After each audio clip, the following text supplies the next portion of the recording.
Our top story this Thursday, the body of former President George H.W. Bush is in Texas for a final farewell. People lined up Wednesday night to pay their respects at the Houston church, where a funeral will be held later this morning. As Mr. Bush's state funeral in Washington, he was honored as a loving family man and a lifelong public servant. Among those delivering eulogies, former Wyoming Senator Alan Simpson, who was one of the president's oldest friends. He never lost his sense of humor. Humor is the universal solvent against the abrasive elements of life. That's what humor is.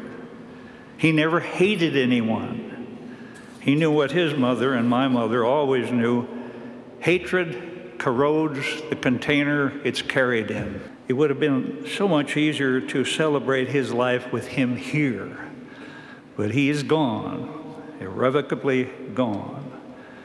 So now we have loosed our grip upon him, but we shall always retain his memory in our hearts.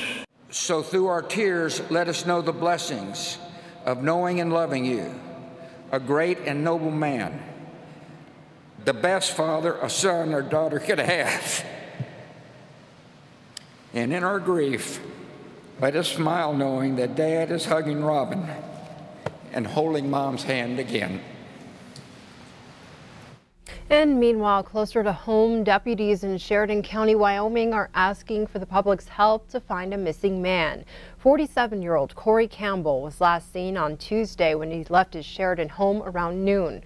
Law enforcement has searched multiple locations in and around the city, but has not made any contact with Campbell. He's described as 5 feet 8 inches tall, 150 pounds, with long brown hair. He was last seen wearing a white t-shirt and a brown coat. The sheriff's office is asking anyone who sees Campbell, knows where he is, or comes into contact to call the Sheridan Law Enforcement Center at 307-672-2413. A Laurel man is behind bars facing assault charges for allegedly punching a Billings police officer while trying to steal a patrol car naked.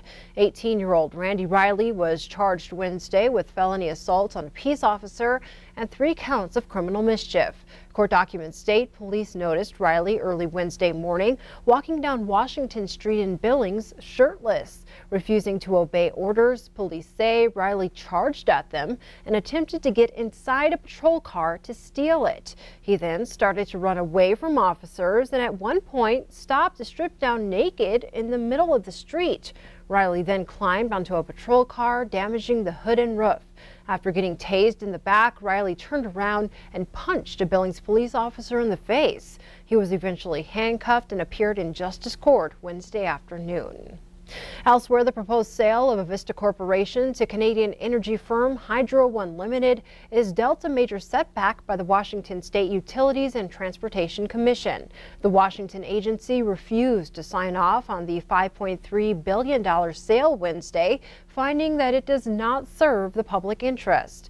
Avista is one of the 6 corporate owners of the 4 Colstrip power plants. As part of the sale, Avista had pledged up to $4.5 million to the city of Colstrip to help the community transition to a post-coal future. But Washington regulators determined the proposed merger does not adequately protect Avista or its customers from political and financial risk, nor does it provide a net benefit to customers as required by Washington state law. The Spokane-based utility serves only a handful of customers in Montana, with the majority of its customers in eastern Washington and Idaho. Hydro One is Ontario's largest electricity transmission and distribution provider, serving more than 1.3 million customers. This past June, the Montana Public Service Commission gave its approval to the deal, but with Washington state refusing to go along, the sale is now on hold. In other energy news, Westmoreland Coal, which owns the Rosebud coal mine that feeds the Colstrip power plant, has not impressed the federal bankruptcy court with its proposed restructuring plan. Westmoreland filed for Chapter 11 bankruptcy in October and just a few weeks ago filed its restructuring plan with the court. But this week, the U.S. Trustee's office that oversees bankruptcy proceedings said that Westmoreland provided too little detail in its restructuring plan, for a reasonable review and lacks a legal foundation for the company to get out of debt. Most notably, the trustee takes issue with the company's effort to end some obligations to its retirees. Now we go to Helena, where the state capitol Christmas ornament for 2018 has been revealed. It's the work of the Capitol Restoration Foundation, which sells the ornament to raise money for various projects. This year's $25 decoration bears the Great Seal of the state of Montana on the front. Engraved on the back are Montana symbols, including the state flower, tree, animal, and bird. The ornaments are available for purchase at the Montana Historical Society Museum store. Wrapping up our news on this Thursday, if the sprawling cedar deck with the million-dollar view of Whitefish Lake doesn't convince you, the luxurious living room, complete with a moose and massive fireplace, probably will. HGTV's 2019 dream home, nestled on the slopes of Big Mountain, was revealed on Wednesday. The $2.3 million home is a stunning property just a few miles from Whitefish Mountain Resort, with a view that stretches for miles across the northern Floodhead Valley. We got our first peek inside the home yesterday, which will be given away in the next few months. The home features floor-to-ceiling glass in the living room, dining room, and kitchen, which completely opens to the expansive deck overlooking Whitefish Lake, thousands of feet below.